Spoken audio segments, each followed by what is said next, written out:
जय भीम। मैं मेवालाल और आप देख रहे हैं बहुजन समय। साथियों, आज उत्तर प्रदेश के प्रतापगढ़ ज़िले में गौरव ब्लॉक में एक अल्ट्रासाउंड के यहाँ पर एक दुकान खुला है।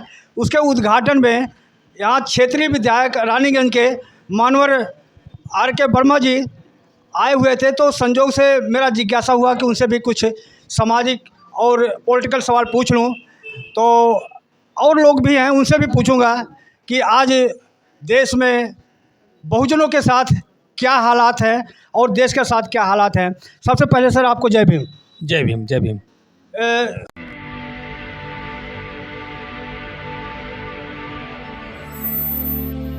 सर आपको सबसे पहले मैं एक पहला सवाल मेरा आपसे रहेगा सर कि आप इस उद्घाटन में आए हैं अल्ट्रासाउंड का, तो याद अचानक आए हैं, आप पहले से आपको यहाँ इन्फॉर्मेशन था सर? नहीं, ये पूर्व निर्धारित कार्यक्रम था और यह उद्घाटन का कार्यक्रम पहले से निर्धारित था, जिसके उद्घाटन के अवसर पर हम सब लोग यहाँ पर उपस्थित हैं। और इस अवसर पर यहाँ पर सभी चिकित्सकगण को और क्षेत्रीय जनता को मैं बहुत बहुत साधुवाद देता हूँ कि यह अल्ट्रासाउंड सेंटर इस क्षेत्र के लोगों की स्वास्थ्य के लिए अच्छी सेवाएं मुहैया करा करके लोगों के दिल में अपनी जगह बनाए और एक अच्छी स्वास्थ्य सुविधा मुहैया हो।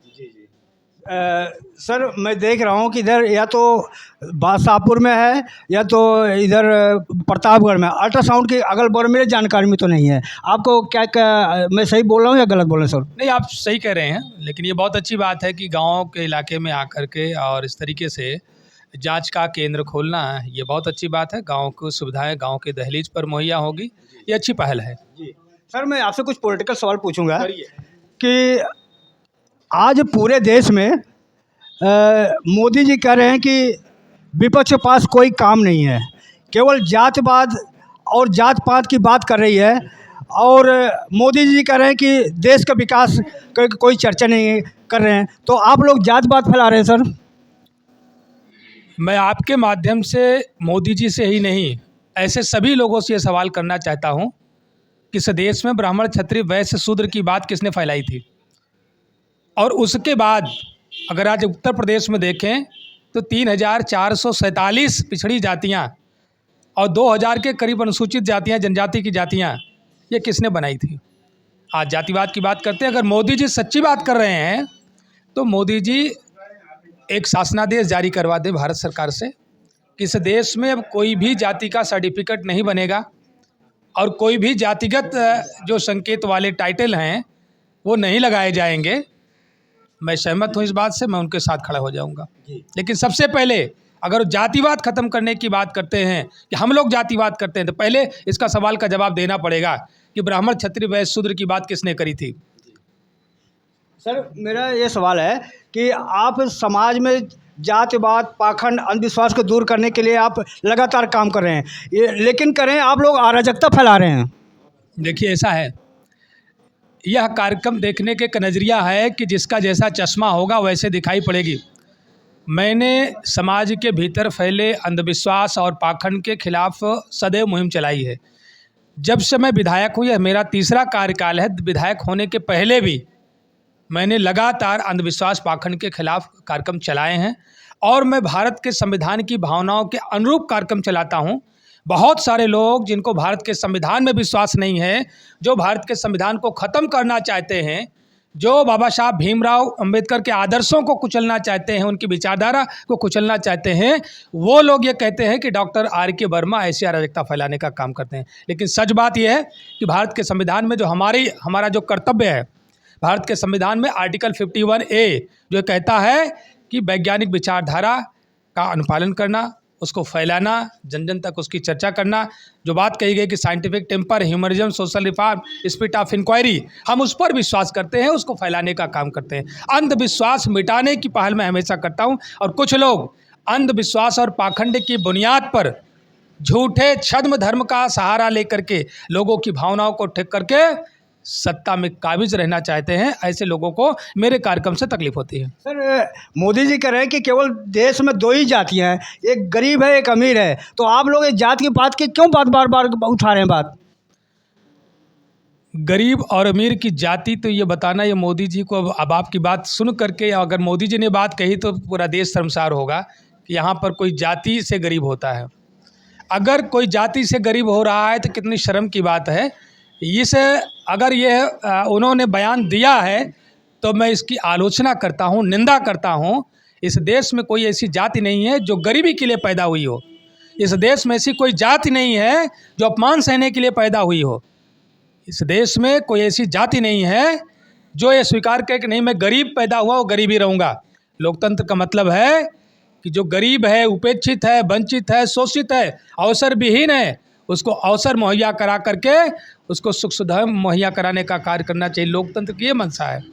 इसलिए हम लोग भारत के संविधान में विश्वास करते हैं और भारत के संविधान के अनुसार अपने कार्यक्रम चलाने का कार्य करते हैं। लेकिन कुछ लोग अंधविश्वास की बुनियाद पर सत्ता कायम करके रखना चाहते हैं। ऐसे लोगों को मेरे से तकलीफ होती है। सर, ओबीसी के लोग अपने को क्षत्रिय मानते हैं कि मैं तो क्षत्रिय हूँ, तो अखिलेश जी करें मैं शूद्र हूँ, तो मैं समझ में है कि आप लोग क्षत्रिय या शूद्र हैं, क्या है आप? देखिए, अगर ये क्षत्रिय माने होते ओबीसी के लोग तो यह देश गुलाम नहीं होता। इसको आप प्रचारित कर दीजिएगा जो बात मैं कह रहा हूँ। अगर इस देश का जो तथाकथित शुद्ध समाज का व्यक्ति है, आज का पिछड़ा और अनुसूचित, अगर अपने आप को क्षत्रिय माना होता और तलवार उठाया होता तो यह देश कभी भी ऐसे जो विदेशी आक्रांता जो लूटने के लिए देश में आए थे वो कभी देश को लूट करके नहीं जा सकते थे। और जिन लोगों ने यहाँ पर आक्रमण करके हमारी सत्ता छीनने का काम किया वो कभी हमें हरा करके हमारी सत्ता नहीं छीन सकते थे। यह वही व्यवस्था का दुष्परिणाम है जो हमारा देश हजारों हजार साल की गुलामी को झेला। यहाँ का जो बहुसंख्यक समाज है, जिसको हम शूद्र कहते हैं, पिछड़ा और अनुसूचित समाज कहते हैं, उस समय इसको तलवार उठाने का अधिकार नहीं था। ये तलवार नहीं उठा सकता था। व्यवस्था थी कि राजा का बेटा ही राजा बनेगा, चाहे वो अनाचारी हो, चाहे वो दुराचारी हो, चाहे वो व्यभिचारी हो, चाहे कितने भी अवगुण उसके भीतर है, वो राजा रानी के पेट से पैदा हुआ है, इसलिए वो राजा बनेगा। और बाकी अनुसूचित और पिछड़े समाज के लोगों को तलवार उठा करके लड़ने का हक उस समय नहीं था, जिसका परिणाम देश ने हजारों हजार साल की गुलामी को झेला है। और आज लोकतंत्र में बाबा साहब भीमराव अम्बेडकर ने इसीलिए संविधान में यह व्यवस्था देने का काम किया है कि जो पिछड़े हैं, आप भारत के संविधान के अनुच्छेद 340 को पढ़िए, जिसमें बाबा साहब ने साफ साफ लिखा ये कमीशन बनना चाहिए। देश के आज़ाद होने के 1 वर्ष के भीतर जब हमारी सत्ता बन जाए, जब हमारी सरकार बन जाए, तो 1 वर्ष के भीतर एक ऐसा कमीशन बनना चाहिए जो पूरे देश में जो ऐसे पिछड़े लोग हैं, जो आर्थिक दृष्टिकोण से पिछड़े हैं, जो शैक्षिक दृष्टिकोण से पिछड़े हैं, जिनकी नौकरियों में, व्यवसाय में भागीदारी नहीं है, ऐसे लोगों की जातियां कितनी हैं और उन जातियों की आर्थिक दशा कैसी है, उनका आकलन करके, उनकी योजनाएं बना करके उनको नौकरी में विशेष रूप से आरक्षण की व्यवस्था मुहैया कराने का काम किया जाए, ये कमीशन बनाने का कहा गया था। लेकिन सरकार हमेशा, आपको याद होगा, काका कालेलकर के आयोग इसीलिए बनाया गया था और उसके बाद बीपी मंडल का आयोग की अध्यक्षता में इसीलिए बनाया गया। लेकिन आज एक सिफारिश के अलावा दूसरी सिफारिश लागू नहीं हुई। आज भूल गए लोग, काका कालेलकर के आयोग की सिफारिशें भूल गए, बीपी मंडल की सिफारिशों को भूल गए, केवल एक आरक्षण के सहारे। अभी और सारी चीज़ें बाकी हैं। मैं सरकार से अपील करता हूँ कि ये झूठे प्रलाप करना सरकार बंद कर दे और देश में जो गरीब हैं उनको जाति में बांटने का काम ना करे कि गरीब जाति है, इस देश का नागरिक है और हम लोग उसमें विश्वास करते हैं। हम लोग वैज्ञानिक विचारधारा को मानने वाले लोग हैं। पूरी दुनिया में केवल एक ही जाति है मानव की, वह है होमो सेपियंस। और कोई अगर इसको नहीं मानता तो चुनौती दे दे मुझे कि होमो सेपियंस पूरी दुनिया के मानव की केवल एक जाति है।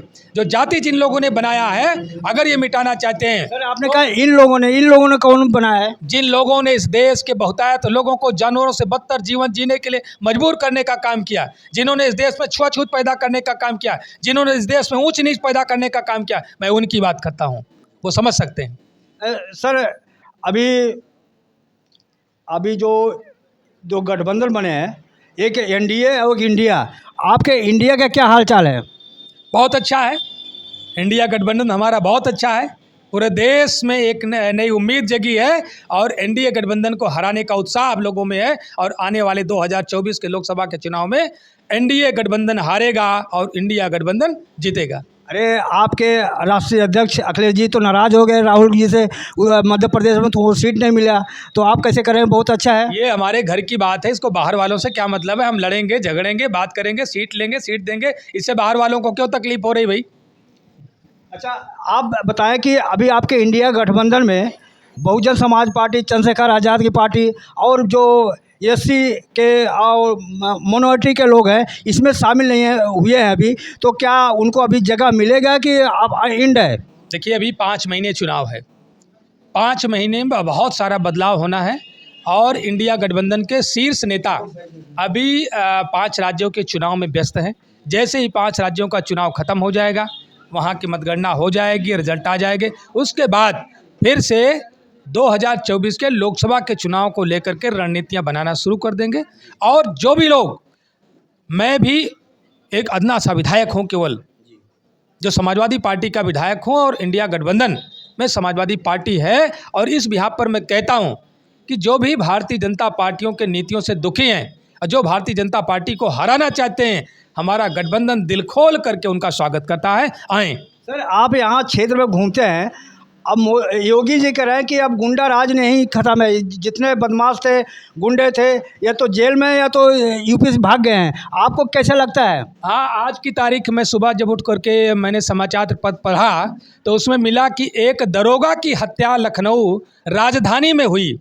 इसका मतलब है कि वह गुंडों ने, दबंगों ने वो हत्या नहीं की है, किसी संत ने करी है।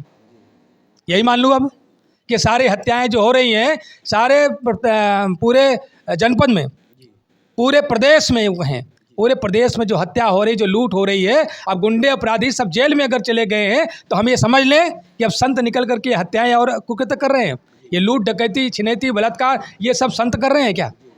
क्या समझा जाए? जी, एक सवाल और बनता है सर कि आप तो क्षेत्र में घूमते हैं, आप गौरव ब्लॉक में बैठे हैं, हॉस्पिटल है यहाँ पे, तो क्या जो पब्लिक आती है उनको यहाँ दवाई मिलती है? डॉक्टर यहाँ 24 घंटे होते हैं?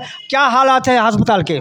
देखिए, सरकार किसी भी अस्पताल में जो बुनियादी सुविधाएं हैं वह मुहैया नहीं करा पा रही है, और डॉक्टर जब तक संसाधन नहीं होता है, बिना संसाधन के डॉक्टर अपनी जिम्मेदारियों का पूरी तरीके से निर्वहन नहीं कर सकता है। अगर अस्पताल में दवाइयाँ नहीं होंगी, उससे संबंधित संसाधन नहीं होंगे, तो डॉक्टर कैसे काम करेगा? ये सरकार के लिए सवाल है कि सरकार देश में अंधविश्वास फैलाने के लिए न जाने कितने रुपए खर्च कर देती है, लेकिन देश के लोगों को स्वास्थ्य और शिक्षा मुहैया कराने के लिए कितना पैसा खर्च कर रही है, ये सवाल है। ये सरकार जवाब दे। ये गरीबों के लिए, ये तो जो सरकारी हॉस्पिटल होते हैं गरीबों का इलाज होता था, अब जब सरकार गरीबों के लिए इलाज हॉस्पिटल में कोई मुहैया नहीं करेगा तो जो गरीबों का इलाज कहाँ पर प्राइवेट में जाएंगे, तो प्राइवेट तो इलाज नहीं करा पाएंगे। देखिए, मैं आपको बताऊं, भारतीय जनता पार्टी की सोच को देख करके डर लगता है। भारतीय जनता पार्टी जिसका भी नाम ले लेती है उसका सत्यानाश कर देती है। भारतीय जनता पार्टी ने राष्ट्र का नाम लिया, और राष्ट्र का नाम लिया, राष्ट्रवादी होने का ठप्पा लगाया अपने ऊपर, और उसके बाद राष्ट्र की संपत्तियों को नीलाम करने का काम किया। रेल क्या है? राष्ट्र की संपत्ति नहीं है। खेल राष्ट्र की संपत्ति नहीं है। एयरपोर्ट राष्ट्र की संपत्ति नहीं है। BSNL, LIC राष्ट्र की संपत्ति नहीं है। जितनी संपत्तियां आज़ादी के 70 वर्षों में विभिन्न सरकारों ने सृजित किया था, उन संपत्तियों को नीलाम करने का काम भारतीय जनता पार्टी कर रही है। और मैंने कहा, जिसका भी नाम ले ले, नाम लिया, गंगा मैया ने मुझे बुलाया है, गंगा मैया का नाम लिया, गंगा मैया अविरल और निर्मल रहें, ये नारा दिया, और नमामि गंगे योजना चलाई, और उसके बाद आपने परिणाम क्या देखा? आप गंगा में कहीं पानी की सफाई होते हुए देखा? गंगा मैया का प्रदूषण कहीं से कम नहीं हो रहा, प्रदूषण का स्तर लगातार बढ़ता जा रहा। कोरोना काल में आपने देखा होगा कि वो गंगा मैया लाशों से पड़ गई थी। इससे बुरे दिन और क्या हो सकते हैं? गौ माता का नाम लिया भारतीय जनता पार्टी ने। भारतीय जनता पार्टी की सरकार जब से आई है, गायों पर जितना अन्याय अत्याचार हुआ है, गायों ने पानी और चारे के अभाव में, पानी और चारे के बगैर, भूख से, प्यास से तड़प तड़प करके गायों ने अपनी जान दी है। यह इसलिए मैं कहता हूँ कि भारतीय जनता पार्टी जिसका भी नाम ले ले, समझ लो उसका सत्यानाश हो गया।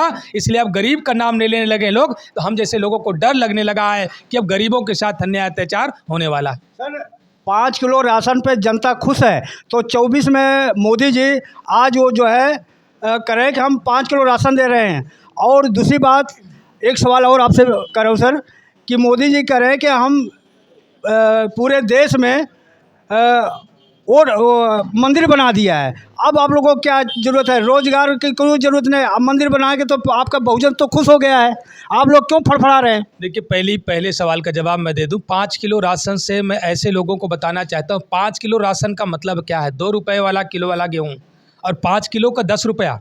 10 रुपया आपको दे तो रहे हैं मुफ्त में, लेकिन जो 400 रुपये का सिलेंडर था वो 1200 रुपये हो गया। पेट्रोल और डीजल दोगुना कीमत पर हो गया। जितने भी आवश्यक वस्तुएं हैं सबकी कीमतें दोगुना ज़्यादा हुई। तो 10 रुपया ले करके, 10 रुपया दे करके और आपसे 100 रुपया सरकार छीनने का काम कर रही है, और आप ताली बजाओगे 10 रुपया फ्री मिला है। बहुत सारे लोग इस बात से सहमत हो सकते हैं कि उनको मुफ्त में राशन मिल रहा है, उनके लिए ठीक हो रहा, लेकिन मैं उनसे पूछना चाहता हूँ, वो 10 रुपये का ही राशन तो था, 2 रुपया किलो ही तो सरकार लेती थी पहले। तो 2 रुपया किलो अगर 5 किलो दिया आपको तो 10 रुपया दिया ना। 10 रुपया दे करके 100 रुपया आपसे छीन लिया, अब आप ताली बजाओ कि मुझे 10 रुपया फ्री मिल गया। ये सरकार की कुटिल योजना है। इसलिए मैं कहना चाहूँगा कि दूसरा जो आपका जो प्रश्न है, दूसरा प्रश्न आपका जो रहा है कि मंदिर बना दिया जो है, देखिए आपको ध्यान होगा इस देश में जब पिछड़ों ने अपनी बात, अपने हक अधिकार पर बात करना शुरू किया, बाबा साहब भीमराव अंबेडकर ने 1951 में इस्तीफ़ा दे दिया। और इस्तीफ़ा दिया तो नाराज़गी की जो वजह थी उसमें एक वजह यह भी थी कि इस देश में, देश के आज़ाद होने के बाद पिछड़ों पर कोई काम नहीं हो रहा, ना पिछड़ों के लिए आयोग बनाया गया। इस बात को लेकर के उन्होंने नाराज़गी जताई और उन्होंने इस्तीफ़ा दे दिया। 1953 में काका कालेलकर की आयोग बनाया जाता। काका कालेलकर ने 1955 में अपनी रिपोर्ट सरकार को सौंप दिया। सरकार ने उस पर कोई तवज्जो नहीं दिया। और उसके बाद 1989 में फिर से बीपी मंडल की अध्यक्षता में जो है कमीशन बनाया जाता है, और वह रिपोर्ट भी जब सौंपी जाती है तो जब बीपी सिंह की सरकार थी, बीपी सिंह ने घोषणा कर दी कि हम बीपी मंडल की सिफारिशों को लागू करेंगे और आरक्षण को लागू करेंगे। तो 7 अगस्त 1991 को इस देश में जिन लोगों को पिछड़ों से नफरत थी, जिन लोगों को अनुसूचित समाज के लोगों का हित देखा नहीं जा रहा था, ऐसे लोगों ने एक मोर्चा बनाया था। आप याद कर लीजिएगा, खोज लीजिएगा, राष्ट्रीय आरक्षण विरोधी मोर्चा। और उस राष्ट्रीय आरक्षण विरोधी मोर्चा की अगुवाई उस समय कर रहे थे उज्ज्वल सिंह। उज्ज्वल सिंह 7 अगस्त 1991 को सुप्रीम कोर्ट में एक याचिका दायर करते हैं कि बीपी मंडल की सिफारिशों को सरकार लागू ना करे। लेकिन सरकार ने 9 जजों की जो है टीम ने सुनवाई करी और 12 नवंबर 1992 को उन्होंने आदेश दे दिया कि नहीं, बीपी मंडल की सिफारिशें जायज़ है और सरकार को इसको लागू करना चाहिए। और उसके बाद जब दिसंबर में राम मंदिर के आंदोलन होने लगा तो इस देश में वही गरीब लोग, वही पिछड़े लोग उस मंदिर को बनाने के लिए, अगुवाई करने के लिए भी गए। ये नहीं देखा कि उन्हीं लोगों ने उनके हक अधिकार के खिलाफ पुतले फूके थे, आत्मदाह करने का प्रयास किया था, बसों को तोड़ने का काम किया था, कितनी अराजकता करने का काम किया। लेकिन पिछड़े समाज के लोग, अनुसूचित समाज के लोगों ने बड़े धैर्य के साथ मंदिर बनाने में भी अपना योगदान किया। जब आंदोलन हो रहा था तो जितने पिछड़े समाज के नेता थे, चाहे वो विनय कटियार रहे हों, चाहे बाबू कल्याण सिंह रहे हों, चाहे उमा भारती रहे हों, जब खून बहाना हुआ, जब पसीना बहाना हुआ, ये सभी नेताओं ने अगुवाई करी थी। इनके समाज के लोगों ने योगदान देने का काम किया था। लेकिन जब सुप्रीम कोर्ट ने आदेश दिया कि अब मंदिर बनाया जा सकता है, और जब मंदिर बनने लगा, अब पूरी दुनिया के कोने कोने से हर दिन करोड़ों करोड़ चंदा आने लगा, और उस पर जब व्यवसाय होने लगा तो ना तो विनय कटियार के परिवार को किसी को याद किया गया, ना बाबू कल्याण सिंह के परिवार को याद किया गया, ना उमा भारती के परिवार से याद किया गया, और ना इनकी जाति से किसी आदमी को याद किया गया। समूचे पिछड़े लोगों को याद नहीं किया गया। और जो अयोध्या में ट्रस्ट बना है, अब ट्रस्ट जो करोड़ों का लेन देन कर रहा है, आपने तो सुना होगा कि 1 करोड़ की ज़मीन लेकर के 20-20 करोड़ में बेच करके अपना जेब भरने का काम कर रहे हैं। अब उस ट्रस्ट के नाम पर, उस राम मंदिर के नाम पर जो व्यवसाय करने का लोग काम कर रहे हैं, उसमें पिछड़ी जाति का कोई नहीं है। अब पसीना बहाने की ज़रूरत नहीं है, अब खून बहाने की ज़रूरत नहीं है, इसलिए पिछड़ी जाति का एक भी व्यक्ति उस ट्रस्ट में शामिल नहीं किया गया। ये सरकार से सवाल हमारा है, उसकी निष्पक्षता पर सवाल है। इसलिए मैं आपसे कहना चाहता हूँ कि चाहे वो मुफ्त का राशन हो, चाहे वो मंदिर हो, आस्था एक अलग विषय है, आस्था एक अलग विषय है। लेकिन आस्था के नाम पर होने वाले व्यापार से हम लोग सहमत नहीं हैं। और आस्था आपका पेट भरने का काम नहीं करेगी, आस्था इस देश में तरक्की लाने का काम नहीं करेगी। आज इस देश में जितनी भी तरक्की हुई है, जितने भी संसाधन हैं, आप जिस माइक से आप ये हमारी बात को रिकॉर्ड कर रहे हैं, ये विज्ञान की देन है कि आस्था की? आप जिस मोटरसाइकिल से, जिस कार से आए हैं, वो किसकी देन है? वो आस्था की देन है या विज्ञान की देन है? आप सुबह से लेकर के शाम तक जितना भी संसाधन का इस्तेमाल करते हैं वो आस्था की देन है कि विज्ञान की, ये आप समझ सकते हैं। इसलिए मैं सारे लोगों को आपके चैनल के माध्यम से मैं कहना चाहता हूँ कि विज्ञान पर भरोसा करके, विज्ञान की बातों को स्वीकार करके, आस्था एक विषय अलग है, लेकिन आस्था के नाम पर आडंबर और पाखंड नहीं होना चाहिए और देश की तरक्की के लिए सच के साथ खड़े होना चाहिए। और सच हमेशा विज्ञान हमेशा सच की बात करता है, क्योंकि जो वैज्ञानिक सिद्धांत होते हैं पूरी दुनिया उसको स्वीकार करती है। लेकिन धर्म में, आस्था में एक व्यक्ति कहता है, दूसरा उसको नकारता है, वहाँ विरोधाभासी चीज़ें होती हैं, लेकिन वैज्ञानिक सिद्धांत को पूरी दुनिया स्वीकार करती है, इसलिए वो सत्य है, सच है, प्राकृतिक सिद्धांत है, इसलिए उसको मानना चाहिए। ये मेरी अपील है जी। तो सर आप दर्शन के लिए जा रहे हैं, 22 तारीख को उद्घाटन हो रहा है सर? नहीं, मैं किसी दर्शन में विश्वास नहीं करता हूँ। अच्छा सर, लास्ट में दो छोटे दो सवाल है।